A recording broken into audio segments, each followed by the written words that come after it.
Oui, des propos injurieux, des messages abjects, c'est ce qu'on nous dit. Visiblement, ils sont nombreux, ils sont nourris.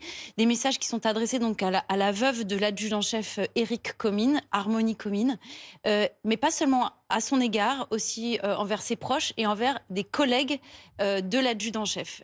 On rappelle les propos qu'elle avait tenus lors du premier hommage qui avait été rendu à son mari. On le rappelle, il a été Mmh. fauché il y a 8 jours lors d'un contrôle routier.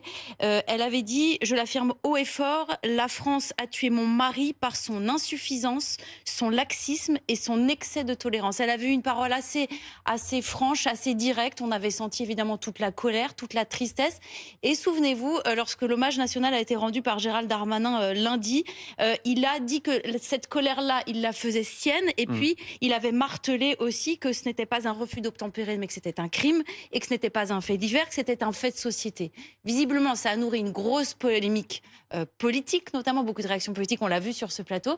Mais ce qui est nouveau, entre guillemets, et peu surprenant, c'est Mmh. que ça suscite une espèce de déferlement de haine et que là, la justice doit être très vigilante. Donc, il y a des articles 40. On va pouvoir saisir le procureur de la République quand il y a des propos injurieux et la justice passera pour cette enquête de cyberharcèlement. C'est le parquet de Draguignan qui est en Mmh. charge de l'enquête. Oui, et justement, on se souvient que lundi dernier, au moment des obsèques, le procureur général de la Cour d'appel d'Aix-en-Provence avait mis en garde contre le cyberharcèlement déjà dans cette affaire.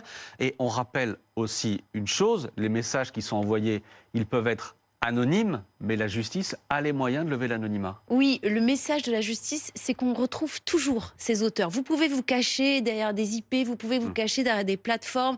Je ne connais pas, moi, effectivement, toutes les appellations techniques et les moyens détournés pour pouvoir poster anonymement. Mais ce qui est sûr, c'est que ça a été prouvé. La justice, elle a maintenant les moyens techniques de remonter jusqu'aux auteurs. Mmh. Ne dormez pas tranquille, c'est le message qu'envoie la justice. On vous retrouvera et vous serez sanctionné pour cela.